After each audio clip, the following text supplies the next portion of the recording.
Hi hello welcome to my channel. ಈ ಒಂದು ಕತೆ ತುಂಬ ಇಂಟ್ರೆಸ್ಟಿಂಗ್ ಆಗಿದೆ. ಸ್ವಲ್ಪನೂ ಸ್ಕಿಪ್ ಮಾಡಿದೆ ನೋಡಿ. ಪ್ರೀತಿನ ದ್ವೇಷನ ಭ್ರಮೆ.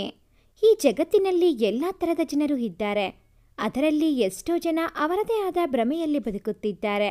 ಹೀಗಿರುವ ಜಗತ್ತಿನಲ್ಲಿ ಒಳ್ಳೆಯವರು ಯಾರು, ಕೆಟ್ಟವರು ಯಾರು?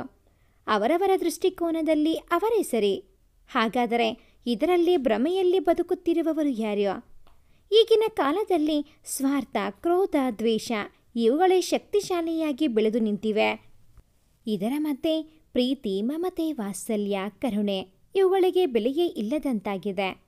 ಹೀಗಿರುವಾಗ ಸ್ವಾರ್ಥ, ಕ್ರೋಧ, ದ್ವೇಷ ಇವೆಲ್ಲ ಇಡೀ ಜಗತ್ತನ್ನೇ ತನ್ನ ಹತೋಟಿಗೆ ತೆಗೆದುಕೊಂಡು ಅವುಗಳೇ ಸರಿ ಎಂಬ ಭ್ರಮೆಯಲ್ಲಿ ಬದುಕುವಂತಾಗಿದೆ.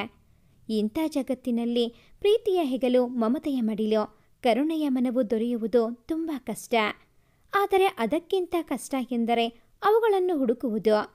ಭ್ರಮಾಲೋಕದಲ್ಲಿ ಪ್ರೀತಿಯ ಹುಡುಕಾಟವೇ ಮರೀಚಿಕೆ. ಸತ್ಯ ಸುಳ್ಳಿನ ಮಧ್ಯೆ ಪ್ರೀತಿಯ ಕಥನ. ಬನ್ನಿ ಕತೆ ನೋಡೋಣ.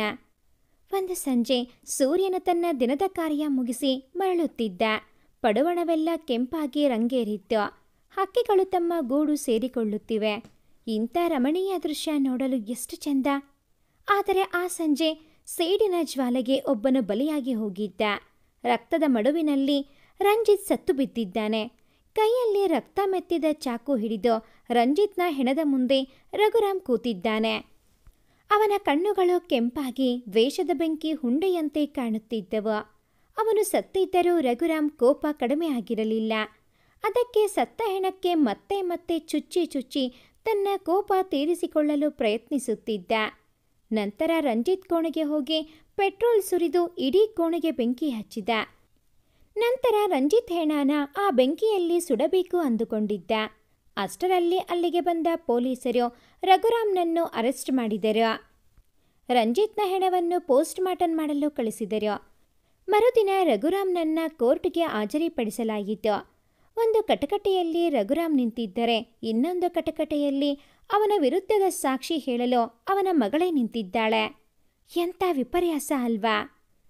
ಲಾಯರ್ ದಿವಿಜಾಳನ್ನು ಕೇಳಿದರು. ದಿವಿಜಾ ಯಾರೂ ಅಲ್ಲ, ರಘುರಾಮ್ ಮಗಳು. ಸತ್ತ ವ್ಯಕ್ತಿ ನಿಮಗೆ ಏನಾಗಬೇಕು? ಅದಕ್ಕೆ ದಿವಿಜಾ ಕಣ್ಣೀರು ಹಾಕುತ್ತಾ, ಅವನು ನಾನು ಪ್ರೀತಿಸುತ್ತಿದ್ದ ಹುಡುಗ ಎಂದಳು. ಎದುರಿಗೆ ನಿಂತಿರುವ ವ್ಯಕ್ತಿ ನಿಮಗೆ ಏನಾಗಬೇಕು ಎಂದು ಮತ್ತೆ ಪ್ರಶ್ನಿಸಿದನು.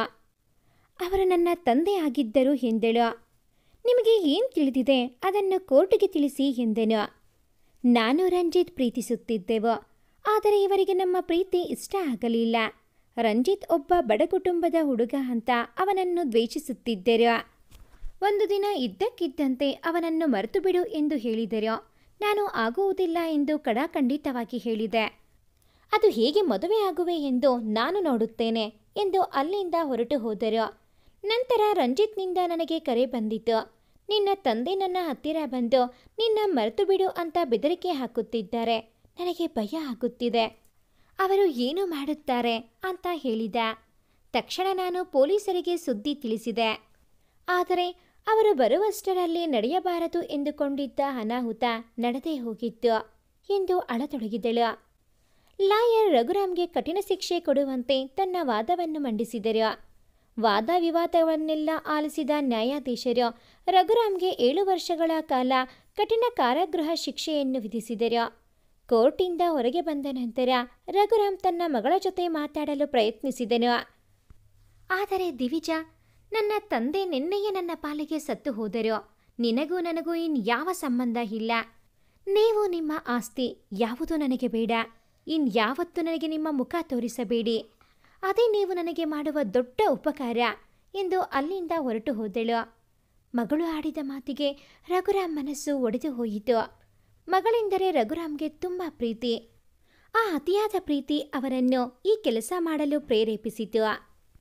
ಆದರೆ ಅದರಿಂದಲೇ ತನ್ನ ಮಗಳು ತನ್ನಿಂದ ದೂರವಾದಳು ಎಂದು ತನ್ನಲ್ಲೇ ತಾನೇ ಕುಗ್ಗಿ ಹೋದನು. ಮಗಳ ಮಾತು ಕೇಳಿ ಅಲ್ಲೇ ಕುಸಿದು ಬಿದ್ದನು. ಅವರನ್ನು ಪೊಲೀಸರು ಕಾರಾಗೃಹಕ್ಕೆ ಕರೆದೊಯ್ದರು. ದಿವಿಜಾ ಅವಳ ಮನೆಯನ್ನು ತೊರೆದು ತನ್ನ ಸ್ನೇಹಿತೆ ಸಹಾಯದಿಂದ ಒಂದು ಚಿಕ್ಕ ಮನೆಯನ್ನು ಬಾಡಿಗೆಗೆ ಪಡೆದಳು. ಎಲ್ಲಿ ಹೋದರೂ ತನ್ನ ಪ್ರೇಮಿಯ ನೆನಪು ಕಾಡದೇ ಇರದು. ಅವಳ ಪ್ರೇಮಿಯ ನೆನಪಾದಾಗೆಲ್ಲ ಕಣ್ಣುಗಳು ಒದ್ದೆ ಆಗುತ್ತಿದ್ದವು. ಹಾಗೆ ಅವಳ ತಂದೆ ನೆನಪಾದಾಗೆಲ್ಲ ಅವಳ ಮನಸ್ಸಲ್ಲಿ ಆಕ್ರೋಶ ಭುಗಿಲೇಳುತ್ತಿತ್ತು. ಯಾರಾದರೂ ಅವಳ ಮುಂದೆ ಅವಳ ತಂದೆ ವಿಷಯ ತೆಗೆದರೆ ಅವರ ಮೇಲೆ ಕೆಂಡಾಮಂಡಲವಾಗುತ್ತಿದ್ದಳು. ಯಾರೊಂದಿಗೂ ಅವಳ ತಂದೆ ವಿಚಾರವಾಗಿ ಮಾತಾಡಲು ಇಷ್ಟಪಡುತ್ತಿರಲಿಲ್ಲ. ನೋವಿನ ಮೇಲೆ ನೋವು ದಿವಿಜಾ ಜೀವನದಲ್ಲಿ ಆಗುತ್ತಲೇ ಇದ್ದವು. ಜೀವನವೇ ಸಾಕಾಗಿ ಹೋಗಿತ್ತು. ಹೀಗೆ ಕೆಲವು ತಿಂಗಳು ಕಳೆದವು. ಈ ದುಃಖ ನೋವುಗಳಿಂದ ಜೀವನ ನಡೆಯುತ್ತಾ ಅವಳ ಬಳಿ ಇದ್ದ ಹಣ ಖಾಲಿಯಾಗುತ್ತಾ ಬಂತು. ಏನು ಮಾಡಬೇಕು ಎಂದು ಯೋಚಿಸುತ್ತಿದ್ದಾಗ ಅವಳ ಸ್ನೇಹಿತೆ ಒಂದು ಉಪಾಯ ಹೇಳಿದಳು. ದಿವಿಜಾ ಒಬ್ಬ ಭರತನಾಟ್ಯ ನೃತ್ಯಗಾರ್ತಿ. ಹಾಗಾಗಿ ನೀನೇಕೆ ಚಿಕ್ಕ ಮಕ್ಕಳಿಗೆ ನೃತ್ಯ ಕಲಿಸಬಾರದು? ಅದರಿಂದ ನಿನ್ನ ಜೀವನಕ್ಕೂ ಒಂದು ದಾರಿಯಾಗುತ್ತೆ. ಹಾಗೆ ಆ ಮಕ್ಕಳಿಂದ ನಿನ್ನ ಮನಸ್ಸಿಗೂ ಸ್ವಲ್ಪ ನೆಮ್ಮದಿ ಸಿಗುತ್ತೆ ಎಂದಳು. ಅದು ದಿವಿಜಾಗೂ ಸರಿ ಎನಿಸಿತು. ಅವಳ ಮನೆಯಲ್ಲೇ ನೃತ್ಯ ಶಾಲೆ ಆರಂಭಿಸಿದಳು.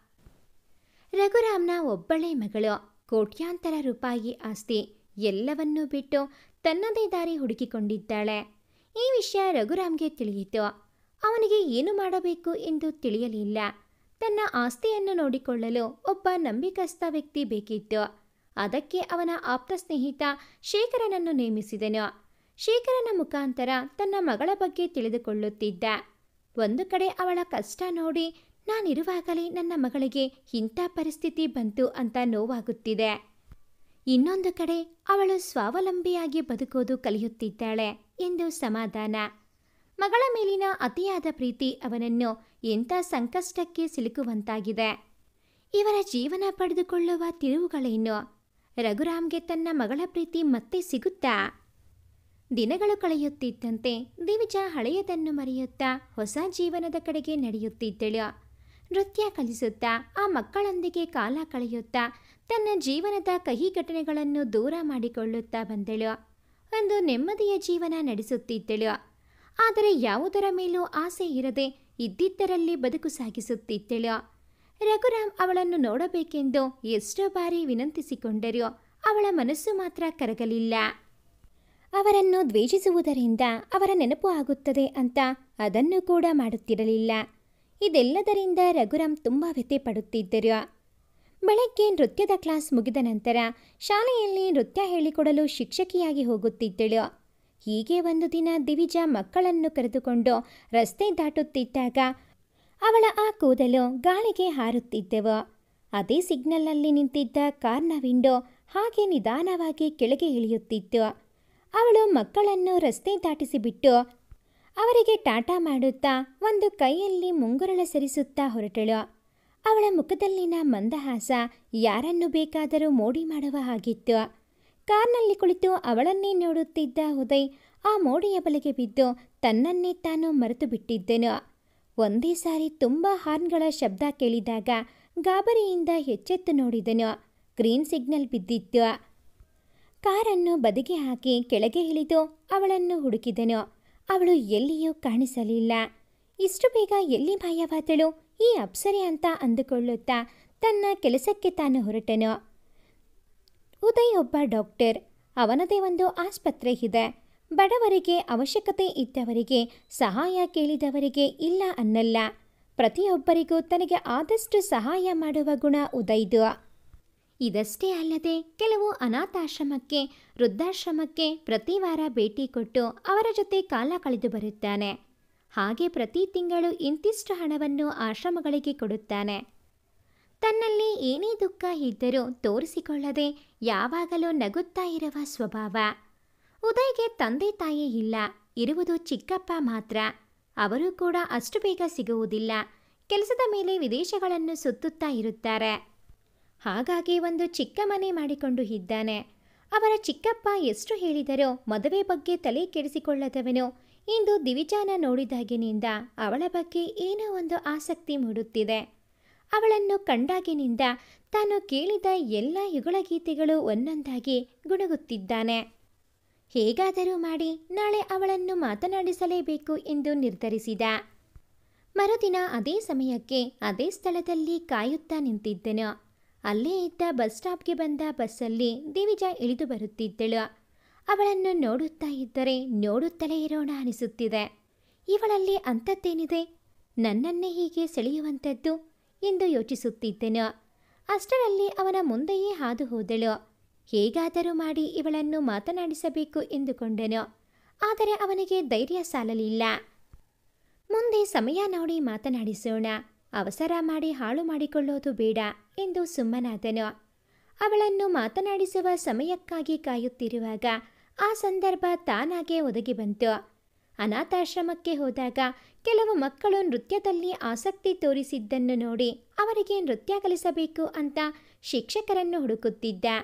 ಆಗ ಅಲ್ಲಿನ ಮುಖ್ಯಸ್ಥ ಒಂದು ಮೊಬೈಲ್ ನಂಬರನ್ನು ಕೊಟ್ಟನು.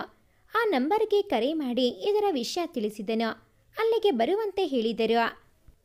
ಅವರು ಹೇಳಿದಂತೆ ಉದಯ್ ಆಶ್ರಮದ ಮುಖ್ಯಸ್ಥನ ಜೊತೆ ಅಲ್ಲಿಗೆ ಹೊರಟನು. ಅದು ಒಂದು ಚಿಕ್ಕ ಮನೆ. ಬಾಗಿಲು ತಟ್ಟಿದರು. ಬಾಗಿಲು ತೆಗೆಯುತ್ತಿದ್ದಂತೆ ಉದಯ್ಗೆ ಆಶ್ಚರ್ಯವಾಯಿತು. ಇಷ್ಟು ದಿನ ಮಾತಾಡಿಸಬೇಕು ಅಂತ ಕಾಯುತ್ತಿದ್ದೆ, ಆ ಸಂದರ್ಭ ತಾನಾಗೆ ಒದಗಿ ಬಂದಿದೆ ಅಂತ ಅಂದುಕೊಳ್ಳುತ್ತಾ ಆಕಾಶದತ್ತ ನೋಡುತ್ತಾ ದೇವರೇ ಥ್ಯಾಂಕ್ ಯು ಎಂದು ಮನಸ್ಸಲ್ಲಿ ದೇವರಿಗೆ ಧನ್ಯವಾದ ತಿಳಿಸಿದನು. ಅಷ್ಟರಲ್ಲಿ ದಿವಿಜಾ ನೀವು ಎಂದು ರಾಗ ತೆಗೆದಳು.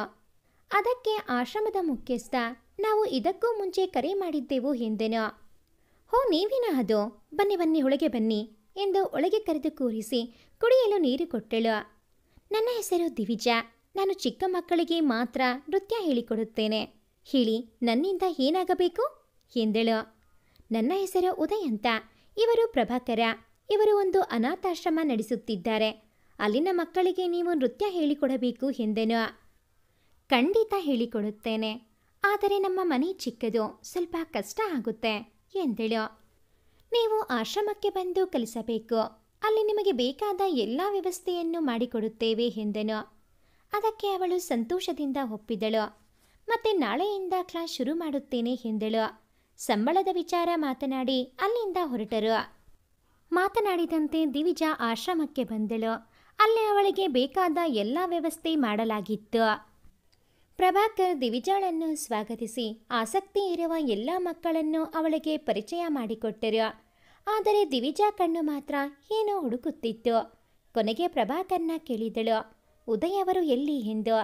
ಅದಕ್ಕೆ ಅವರು ಇಲ್ಲಿ ಇರುವುದಿಲ್ಲ, ಪ್ರತಿ ಭಾನುವಾರ ಇಲ್ಲಿಗೆ ಬರುತ್ತಾರೆ ಎಂದನು. ಭಾನುವಾರ ಮಾತ್ರ ಮಾಡುವ ಕೆಲಸ ಯಾವುದು? ಇಡೀ ವಾರ ಏನು ಮಾಡುತ್ತಾರೆ ಅವರು ಎಂದು ಕೇಳಿದಳು. ಅವರು ಇಲ್ಲಿ ಕೆಲಸ ಮಾಡುವವರಲ್ಲ, ಈ ಆಶ್ರಮ ನೋಡಿಕೊಳ್ಳುವ ದಾನಿಗಳಲ್ಲಿ ಅವರು ಒಬ್ಬರು. ಅವರು ಡಾಕ್ಟರ್, ಅವರದೇ ಆಸ್ಪತ್ರೆ ಇದೆ. ಎಲ್ಲ ದಾನಿಗಳು ಹಣ ಕೊಟ್ಟು ಸುಮ್ಮನೆ ಆಗ್ತಾರೆ.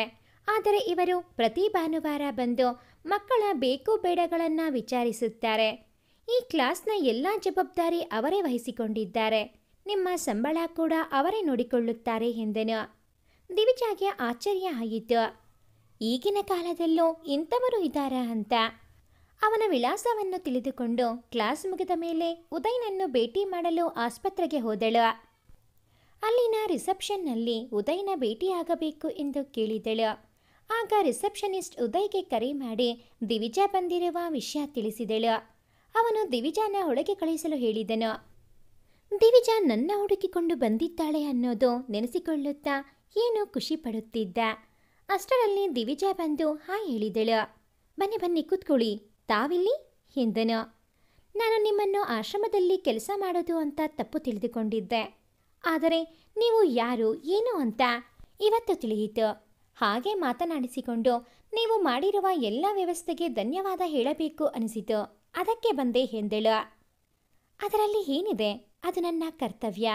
ನೀವು ಬಂದಿದ್ದು ಖುಷಿಯಾಯಿತು ಎಂದನು. ಹಾಗೆ ಮಾತಾಡುತ್ತಾ ಸ್ವಲ್ಪ ಸಮಯ ಕಳೆದ ನಂತರ ಟೈಮ್ ಆಯಿತು, ಮನೆಗೆ ಹೊರಡುತ್ತೇನೆ ಎಂದಳು. ಅದಕ್ಕೆ ನಾನು ನಮ್ಮ ಮನೆಗೆ ಆ ಕಡೆನೇ ಹೋಗೋದು, ಬನ್ನಿ ಡ್ರಾಪ್ ಮಾಡ್ತೀನಿ ಎಂದನು. ಅವಳು ಮೊದಲು ಬೇಡ ಎಂದಳು. ನಂತರ ಅವನ ಬಲವಂತಕ್ಕೆ ಒಪ್ಪಿದಳು. ಅವಳು ಪಕ್ಕದಲ್ಲಿ ನಡೆಯುತ್ತಿದ್ದರೆ ಏನೋ ಒಂದು ಆನಂದ. ಅವಳನ್ನು ಡ್ರಾಪ್ ಮಾಡಿ ತನ್ನ ಮನೆಗೆ ಹೋದೆನು. ಇಷ್ಟಪಟ್ಟ ಹುಡುಗಿ ಸ್ನೇಹ ತಾನಾಗಿ ದೊರೆತಿದೆ. ಇದೇ ಸ್ನೇಹ ಮುಂದೆ ಪ್ರೀತಿಗೆ ತಿರುಗುತ್ತಾ, ಅಥವಾ ದಿವಿಜಾಳ ಭೂತಕಾಲದ ಘಟನೆಗಳು ಭೂತದಂತೆ ಕಾಡುತ್ತವಾ? ಪ್ರೀತಿಯಲ್ಲಿ ಬಿದ್ದಿದ್ದೇವೆ ಎಂಬ ಭಾವನೆಯೇ ತುಂಬ ಅದ್ಭುತ ಅನುಭವ ಅಂತ ಹೇಳ್ತಾರೆ.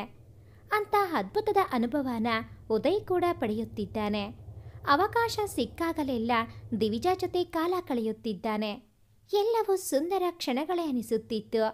ದಿವಿಜಾ ಒಬ್ಬಳು ತನ್ನ ಜೀವನದಲ್ಲಿ ಬಂದರೆ ಸಾಕು, ತನಗೆ ಯಾರೂ ಇಲ್ಲ ಅನ್ನೋ ಕೋಪ ತೀರುತ್ತೆ ಅಂತ ಅನಿಸುತ್ತಿತ್ತು. ಕಾಲ ಕಳೆದಂತೆ ಅವಳಿಲ್ಲದೆ ಇದ್ದರೆ ಅಂತ ಊಹಿಸಿಕೊಳ್ಳಲು ಆಗುತ್ತಿರಲಿಲ್ಲ.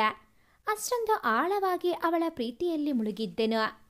ಹೀಗೆ ಅವಳಿಗೆ ಹೇಳೋದು, ಅವಳು ಒಪ್ಪುತ್ತಾಳ ಅನ್ನೋದೇ ಪ್ರಶ್ನೆಯಾಗಿತ್ತು. ಒಮ್ಮೆ ಹೇಳಿದರೆ ತಾನೇ ಅವಳು ತನ್ನ ಬಗ್ಗೆ ಏನು ಅಭಿಪ್ರಾಯ ಇಟ್ಟುಕೊಂಡಿದ್ದಾಳೆ ಅಂತ ತಿಳಿಯೋದು. ಹೇಳಿ ನೋಡೋಣ, ಸುಮ್ಮನೆ ನನ್ನಲ್ಲಿ ಆಸೆ ಬೆಳೆಸಿಕೊಳ್ಳೋದು ಒಳ್ಳೆಯದಲ್ಲ ಎಂದು ನಿರ್ಧರಿಸಿದನು. ಅಂದು ಭಾನುವಾರ ಪ್ರತಿ ಬಾರಿಯಂತೆ ಆಶ್ರಮಕ್ಕೆ ಹೋದನು. ಅಲ್ಲಿ ದಿವಿಜಾ ಕೂಡ ಬಂದಿದ್ದಳು. ಇದು ಒಳ್ಳೆ ಸಮಯ ಅನಿಸುತ್ತೆ, ಹೇಳಬೇಕು ಅಂತ ದಿವಿಜಾ ಬಳಿ ಹೋದನು. ದಿವಿಜಾ, ನಾನು ನಿಮ್ಮ ಹತ್ತಿರ ಸ್ವಲ್ಪ ಮಾತನಾಡಬೇಕಿತ್ತು ಎಂದು ಕೇಳಿದನು. ಅದೇನು ವಿಷಯ ಹೇಳಿ ಎಂದು ಹೇಳಿದಾಗ, ಇಲ್ಲಿ ಬೇಡ, ಇಲ್ಲೇ ಹತ್ತಿರದಲ್ಲಿ ಒಂದು ದೇವಸ್ಥಾನ ಇದೆ, ಅಲ್ಲೇ ಹೋಗಿ ಮಾತಾಡೋಣ ಎಂದನು. ಅದಕ್ಕೆ ಸರಿ ಎಂದು ಅವರಿಬ್ಬರೂ ಅಲ್ಲಿಗೆ ಹೋದರು. ಹತ್ತಿರದಲ್ಲೇ ಒಂದು ನದಿ ಹರಿಯುತ್ತಿತ್ತು. ಆ ನದಿಯ ದಡದಲ್ಲಿ ಕುಳಿತುಕೊಂಡರು. ಉದಯ್, ನೀವು ಏನು ಹೇಳಬೇಕು ಅಂತಿದ್ರಿ ಎಂದಳು. ನಾನು ಆಗಾಗ ಇಲ್ಲಿಗೆ ನನ್ನ ತಾಯಿ ಜೊತೆ ಬರುತ್ತಿದ್ದೆ. ಇಲ್ಲಿಗೆ ಬಂದಾಗ ಏನೋ ಆನಂದ ಆಗುತ್ತಿತ್ತು. ನನ್ನ ಅಪ್ಪ ಅಮ್ಮ ಒಂದು ಆಕ್ಸಿಡೆಂಟಲ್ಲಿ ನನ್ನ ಒಂಟಿ ಮಾಡಿ ಹೋದರು. ಅದರ ನಂತರ ಇಲ್ಲಿಗೆ ಆಗಾಗ ಬರುತ್ತಿದ್ದೆ. ಆದರೆ ಆ ಆನಂದ ಸಿಗುತ್ತಿರಲಿಲ್ಲ. ಅದರ ಬದಲು ಇಲ್ಲಿನ ನೆನಪುಗಳೇ ಕಾಡುತ್ತಿದ್ದವು. ಅದಕ್ಕೆ ಇಲ್ಲಿಗೆ ಬರುವುದನ್ನೇ ನಿಲ್ಲಿಸಿಬಿಟ್ಟೆ. ಆ ಆನಂದದ ಅನುಭವ ಇಂದು ಮತ್ತೆ ನನಗೆ ಆಗುತ್ತಿದೆ. ನೀವು ನನ್ನ ಜೀವನದಲ್ಲಿ ಬಂದರೆ ನನ್ನ ಜೀವನ ಪೂರ್ಣ ಅನಿಸುತ್ತಿದೆ. ಇಷ್ಟು ದಿನ ಈ ರೀತಿ ಅನುಭವ ನನಗೆ ಆಗಿರಲಿಲ್ಲ. ನನ್ನ ಭಾವನೆಗೆ ಹೊಂದಿಕೊಳ್ಳುವ ಹುಡುಗಿ ಸಿಗುತ್ತಾಳೆ ಅಂತ ಅಂದುಕೊಂಡಿರಲಿಲ್ಲ. ನಿಮ್ಮನ್ನು ನೋಡಿದ ಮೇಲೆ ಒಬ್ಬರು ಇದ್ದಾರೆ ಅಂತ ಅನಿಸಿತು. ನೀವು ಒಪ್ಪಿದರೆ ನನ್ನ ಮುಂದಿನ ಜೀವನ ನಿಮ್ಮ ಜೊತೆ ಹಂಚಿಕೊಳ್ಳಬೇಕು ಅಂತ ಇಷ್ಟಪಡ್ತೀನಿ ಎಂದು ದಿವಿಜಾ ಕಡೆ ನೋಡಿದನು. ಅವಳ ಕಣ್ಣಲ್ಲಿ ನೀರು ತುಂಬಿತ್ತು. ಏನಾಯಿತೋ ಗೊತ್ತಾಗಲಿಲ್ಲ. ಅವಳು ಅಲ್ಲಿಂದ ಹೋಗೋಣ ಎಂದಳು. ಏನಾಯಿತು ಎಂದು ಎಷ್ಟು ಕೇಳಿದರೂ ಹೋಗಲೇಬೇಕು ಅಂತ ಹಠ ಮಾಡಿದಳು. ಅವನು ಅವಳನ್ನು ಮನೆಗೆ ಬಿಟ್ಟು ಹೊರಟನು. ರಾತ್ರಿ ಇಡೀ ಉದಯ್ಗೆ ನಿದ್ದೆನೇ ಬರುತ್ತಿರಲಿಲ್ಲ. ದಿವಿಜಾಗೆ ಎಷ್ಟು ಕರೆ ಮಾಡಿದರೋ ಅದಕ್ಕೆ ಅವಳು ಉತ್ತರಿಸುತ್ತಿರಲಿಲ್ಲ. ಇದರಿಂದ ಅವನಿಗೆ ತುಂಬ ಹಿಂಸೆ ಆಗುತ್ತಿತ್ತು. ಇಷ್ಟೊಂದು ಹಿಂಸೆ ಏಕೆ ಬೇಕು? ಅವಳಿಗೆ ಇಷ್ಟ ಇಲ್ಲ ಅನಿಸುತ್ತೆ. ಇಷ್ಟು ದಿನ ಯಾರೂ ಇಲ್ಲದೆ ಇದ್ದೆ, ಇನ್ನು ಮುಂದೆಯೂ ಹಾಗೇ ಇದ್ದರೆ ಆಯಿತು. ಆದರೆ ಇಷ್ಟಪಟ್ಟಿದ್ದಕ್ಕೆ ಸ್ವಲ್ಪ ದುಃಖ ಆಗುತ್ತೆ ಅಲ್ವಾ? ಅನುಭವಿಸಲೇಬೇಕು. ನಾಳೆ ಅವಳನ್ನು ಭೇಟಿ ಮಾಡಿ ಇದನ್ನು ಇಲ್ಲಿಗೆ ಮುಗಿಸಬೇಕು ಎಂದು ನಿರ್ಧರಿಸಿದ. ಅಷ್ಟರಲ್ಲಿ ದಿವಿಜಾ ಕಡೆಯಿಂದ ಒಂದು ಮೆಸೇಜ್ ಬಂತು. ನಾಳೆ ಬೆಳಗ್ಗೆ ನಂದಿ ಬೆಟ್ಟಕ್ಕೆ ಹೋಗೋಣ ಎಂದು ಬರೆದಿತ್ತು. ಸರಿ ಎಂದು ರಿಪ್ಲೈ ಮಾಡಿದ. ನಾಳೆ ಇದೆಲ್ಲ ಇಲ್ಲಿಗೆ ಬಿಟ್ಟು ನಮ್ಮ ಸ್ನೇಹನ ಹಾಗೆ ಮುಂದುವರಿಸೋಣ ಎಂದು ಹೇಳಬೇಕು ಅಂದುಕೊಂಡೆನು. ಹಾಗೆ ಯೋಚಿಸುತ್ತಾ ಇದ್ದಾಗ ನಿದ್ದೆ ಹತ್ತಿದ್ದು ಗೊತ್ತಾಗಲೇ ಇಲ್ಲ. ಉದಯ್ನ ಪ್ರೀತಿ ನಿವೇದನೆ ಮಾಡುತ್ತಿದ್ದಂತೆ ದಿವಿಜಾಗೆ ತಾನು ಮರೆತು ಹೋಗಿದ್ದ ಪ್ರೀತಿ ಎಲ್ಲ ಒಮ್ಮೆ ಮತ್ತೆ ನೆನಪಾಯಿತು. ಅದರಿಂದ ಎಲ್ಲ ಕಹಿ ಘಟನೆಗಳು ನೆನಪಾಗಿ ದುಃಖ ತಡೆಯಲಾಗದೆ ಅವಳು ಆ ರೀತಿ ನಡೆದುಕೊಂಡಳು. ರಾತ್ರಿಯೆಲ್ಲ ಆ ಘಟನೆಗಳ ನೆನಪಲ್ಲಿ ಅಳುತ್ತಾ ಕಳೆದಳು. ರಾತ್ರಿ ನಿದ್ದೆ ಇಲ್ಲದ ಕಾರಣ ಉದಯ್ ತುಂಬ ಲೇಟಾಗಿ ಎದ್ದನು. ಅವಸರದಿಂದ ತಯಾರಾಗಿ ಅವಳ ಮನೆಗೆ ಹೊರಟನು. ದಿವಿಜಾ ಕೂಡ ಇವನಿಗಾಗಿ ಕಾಯುತ್ತಾ ಮನೆ ಹತ್ತಿರ ಕೂತಿದ್ದಳು. ಅವಳನ್ನು ಕಾರಲ್ಲಿ ಹತ್ತಿಸಿಕೊಂಡು ನಂದಿ ಬೆಟ್ಟಕ್ಕೆ ಹೊರಟರು. ಕಾರ್ ಹತ್ತಿದಾಗಿನಿಂದ ದಿವಿಜಾ ಮಾತಾಡುತ್ತಲೇ ಇಲ್ಲ. ಹೊರಗೆ ನೋಡುತ್ತಾ ಸುಮ್ಮನೆ ಕೂತಿದ್ದಾಳೆ. ಇವನಿಗೆ ಅವಳನ್ನು ಹೇಗೆ ಮಾತಾಡಿಸಬೇಕು ಅಂತ ತಿಳಿಯಲಿಲ್ಲ. ಹಾಗೆ ಸುಮ್ಮನೆ ನಂದಿ ಬೆಟ್ಟ ತಲುಪಿದರು. ಟಿಪ್ಪು ಡ್ರಾಪ್ ಹತ್ತಿರ ಹೋಗೋಣ ಎಂದಳು. ಅಲ್ಲಿಗೆ ಹೋದ ಮೇಲೆ ಆ ಪ್ರಕೃತಿ ಸೌಂದರ್ಯನ ನೋಡುತ್ತಾ ನಿಂತಳು. ಆದರೆ ಅವಳು ಹೇಗೆ ಇಲ್ಲಿಗೆ ಕರೆದುಕೊಂಡು ಬಂದಳು ಅನ್ನೋದೇ ತಿಳಿಯಲಿಲ್ಲ. ಹಾಗೆ ಇವನೇ ಮಾತು ಶುರು ಮಾಡಿದನು. ನಾನು ನಿಮ್ಮ ಮನಸ್ಸಲ್ಲಿ ಏನಿದೆ ಅಂತ ಅರ್ಥ ಮಾಡಿಕೊಳ್ಳದೆ ನನಗೆ ಅನಿಸಿದ್ದೆಲ್ಲ ಹೇಳಿ ನಿಮ್ಮ ಮನಸ್ಸಿಗೆ ನೋವು ಮಾಡಿಬಿಟ್ಟೆ. ಇಷ್ಟೊಂದು ನೋವಾಗುತ್ತೆ ಅಂತ ಗೊತ್ತಿದ್ದರೆ ನಾನು ಎಂದೂ ಆ ವಿಷಯ ನಿಮ್ಮ ಹತ್ತಿರ ಪ್ರಸ್ತಾಪ ಮಾಡುತ್ತಿರಲಿಲ್ಲ. ನನಗೆ ಇದೆಲ್ಲ ಏನೋ ಹೊಸದು. ಯಾವತ್ತೂ ನಾನು ಹೀಗೆ ಇದ್ದವನಲ್ಲ, ಹೀಗೆ ಯೋಚನೆ ಮಾಡಿದವನು ಕೂಡ ಅಲ್ಲ. ನಿಮ್ಮನ್ನು ನೋಡಿದ ಮೇಲೆ ನೀವು ನನಗೆ ಸೂಟ್ ಆಗುತ್ತೀರಾ ಅಂದುಕೊಂಡೇ ಹೊರತು ನಿಮಗೆ ನಾನು ಸೂಟ್ ಆಗುತ್ತೇನಾ ಎಂದು ಯೋಚಿಸಲಿಲ್ಲ. ಪ್ಲೀಸ್ ನನ್ನ ತಪ್ಪನ್ನು ಕ್ಷಮಿಸಿ. ಈ ಒಂದು ಕಾರಣದಿಂದ ನಿಮ್ಮ ಸ್ನೇಹವನ್ನು ಕಳೆದುಕೊಳ್ಳಲು ನನಗೆ ಇಷ್ಟ ಇಲ್ಲ ಎಂದನು. ಅವಳು, ಕೆಲವೊಮ್ಮೆ ನಮಗೆ ಏಕೆ ದುಃಖ ಆಗುತ್ತೆ, ಏಕೆ ಸಂತೋಷ ಆಗುತ್ತೆ ಅನ್ನೋದೇ ಗೊತ್ತಾಗಲ್ಲ. ನೀವು ನಿಮ್ಮ ಭಾವನೆಗಳನ್ನು ಓಪನ್ ಆಗಿ ಹೇಳಿದಿರಿ, ಅದರಲ್ಲಿ ನಿಮ್ಮ ತಪ್ಪು ಏನೂ ಇಲ್ಲ. ಮೇಲೆ ಹಾರುತ್ತಿರುವ ಹಕ್ಕಿಗಳ ನೋಡಿ, ಅಕಸ್ಮಾತ್ ಅವುಗಳ ರೆಕ್ಕೆ ಮುರಿದು ಹೋದರೆ ಮತ್ತೆ ಅವು ಹಾರಲು ಸಾಧ್ಯವಾಗುತ್ತಾ ಎಂದು ಪ್ರಶ್ನಿಸಿದಳು. ಇಲ್ಲ, ಆಗುವುದಿಲ್ಲ ಎಂದನು. ಅದೇ ಹಕ್ಕಿ ನಡೆಯುತ್ತಾ ಇರುವಾಗ ಕಾಲಿಗೆ ಪೆಟ್ಟಾದರೆ ಅದಕ್ಕೆ ಒಂದು ಭಯ ಹುಟ್ಟಿಕೊಳ್ಳುತ್ತೆ. ಹೀಗೆ ನಡೆಯುತ್ತಿದ್ದರೆ ಕಾಲು ಮುರಿದು ಮತ್ತೆ ಎಲ್ಲಿಯೂ ಹೋಗಲು ಆಗುವುದಿಲ್ಲ ಅಂತ ನಡೆಯುವುದಕ್ಕೂ ಹೆದರುತ್ತದೆ. ಅದರ ಮನಸ್ಥಿತಿ ತುಂಬ ದುರ್ಬಲವಾಗುತ್ತದೆ. ಅದೇ ರೀತಿ ಮನುಷ್ಯನಿಗೆ ನೋವಿನ ಮೇಲೆ ನೋವಾದಾಗ ಅಂಥದ್ದೇ ಮನಸ್ಥಿತಿಗೆ ತಲುಪುತ್ತಾನೆ. ಈಗ ನನ್ನದು ಅದೇ ಮನಸ್ಥಿತಿ ಎಂದಳು. ನನಗೆ ಏನೂ ಅರ್ಥ ಆಗುತ್ತಿಲ್ಲ, ಸ್ವಲ್ಪ ಬಿಡಿಸಿ ಹೇಳಿ ಎಂದೆನು. ನಿಮ್ಮ ಜೀವನದಲ್ಲಿ ಎಷ್ಟು ನೋವು ಇದೆ ನನಗೆ ತಿಳಿಯದು. ನಾನು ಅರ್ಥ ಮಾಡಿಕೊಂಡಂತೆ ತಂದೆ ತಾಯಿ ಇಬ್ಬರನ್ನು ಕಳೆದುಕೊಂಡು ಒಂಟಿಯಾಗಿ ಬೆಳೆದಿರಿ. ಹಾಗಾಗಿ ನಿಮಗೆ ಒಂಟಿತನ ಅಭ್ಯಾಸ ಆಗಿ ಹೋಗಿದೆ. ನಿಮ್ಮ ಭಾವನೆ ಅರ್ಥ ಮಾಡಿಕೊಳ್ಳುವ ಒಬ್ಬರು ಇದ್ದರೆ ಚೆನ್ನಾಗಿರುತ್ತೆ ಅಂತ ಅನಿಸಿದ್ದು ನನ್ನ ಸ್ನೇಹ ಆದ ಮೇಲೆ ಅಲ್ವಾ ಎಂದು ಕೇಳಿದಳು. ನಿಮ್ಮ ಮಾತು ಯಾಕೋ ಇವತ್ತು ಹೊಸದಾಗಿ ಕಾಣುತ್ತಿದೆ. ಅಪ್ಪ ಅಮ್ಮ ತೀರಿಕೊಂಡ ಮೇಲೆ ಒಂಟಿತನ ಕಾಡುತ್ತಿತ್ತು. ಕಾಲ ಕಳೆದಂತೆ ಅದಕ್ಕೆ ಹೊಂದಿಕೊಂಡೆ. ನಂತರದ ದಿನಗಳಲ್ಲಿ ಯಾರಾದರೂ ಬೇಕು ನನ್ನ ಜೀವನದಲ್ಲಿ ಅಂತ ಅನಿಸಿರಲಿಲ್ಲ. ಯಾರಾದರೂ ಬಂದರೆ ನನ್ನಿಂದ ನಾನೇ ದೂರ ಆಗುತ್ತೇನೆ ಅನ್ನೋ ಭಯ ಇತ್ತು. ಆದರೆ ನಿಮ್ಮನ್ನು ನೋಡಿದ ಮೇಲೆ ನಿಮಗೆ ನನ್ನ ಭಾವನೆ ಅರ್ಥ ಆಗುತ್ತೆ ಅನಿಸಿತು. ನಿಮ್ಮ ಜೊತೆ ಕಳೆದಷ್ಟು ಸಮಯ ಯಾರ ಜೊತೆಯೂ ನಾನು ಕಳೆದಿಲ್ಲ. ಸಂಬಂಧಗಳನ್ನು ಕಂಡರೆ ಹೆದರಿ ಓಡುತ್ತಿದ್ದ ನನಗೆ ನಿಮ್ಮ ಸ್ನೇಹ ಹೊಸ ಅನುಭವವನ್ನು ನೀಡಿತು. ಅದು ನನ್ನ ಜೀವನ ಪೂರ್ತಿ ಇರಬೇಕು ಅನಿಸಿತು. ನಿಮ್ಮ ಜೊತೆ ಇದ್ದಷ್ಟು ಕಾಲ ತುಂಬ ಆನಂದವಾಗುತ್ತಿತ್ತು. ಆ ಆನಂದ ನನ್ನ ಜೀವನ ಪೂರ್ತಿ ಬೇಕು ಅನಿಸಿತು.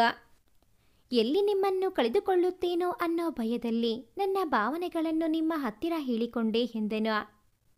ಹಾಗೆ ಹೇಳಿಕೊಂಡಿದ್ದು ಒಳ್ಳೆಯದೇ ಆಯಿತು. ಆದರೆ ನನ್ನ ಬಗ್ಗೆ ನೀವು ಕೆಲವು ವಿಷಯ ತಿಳಿದುಕೊಳ್ಳಬೇಕು. ಎಲ್ಲ ವಿಷಯ ತಿಳಿದ ಮೇಲೂ ನಿಮ್ಮ ಪ್ರೀತಿ ಹಾಗೆ ಇದ್ದರೆ ನನ್ನ ನಿರ್ಧಾರ ತಿಳಿಸುತ್ತೇನೆ ಎಂದಳು. ಅವಳ ಪಾಸ್ ತಿಳಿದ ಮೇಲೂ ಉದಯ್ ಅವಳನ್ನು ಒಪ್ಪುತ್ತಾನ? ಅವಳು ಹೇಳುವ ವಿಷಯವಾದರೂ ಏನು? ಕಾಯ್ದು ನಿರೀಕ್ಷಿಸಿ. ಭಾಗ 2 ಮುಂದುವರಿಯುತ್ತದೆ. ಭಾಗ 2ರ ನೋಟಿಫಿಕೇಷನ್ಸ್ ನಿಮಗೆ ಬರಬೇಕು ಅಂತ ಅಂದರೆ ಈ ಕೂಡಲೇ ಈ ಚಾನಲ್ಗೆ ಸಬ್ಸ್ಕ್ರೈಬ್ ಆಗಿ. ಹಾಗೆಯೇ ಈ ಒಂದು ಕತೆ ನಿಮಗೆ ಇಷ್ಟ ಆಗಿದ್ದಲ್ಲಿ ಪ್ಲೀಸ್ ಲೈಕ್ ಮಾಡಿ, ಶೇರ್ ಮಾಡಿ, ಹಾಗೆಯೇ ಕಾಮೆಂಟ್ ಮಾಡೋದನ್ನು ಮರಿಬೇಡಿ. Thanks for watching this video.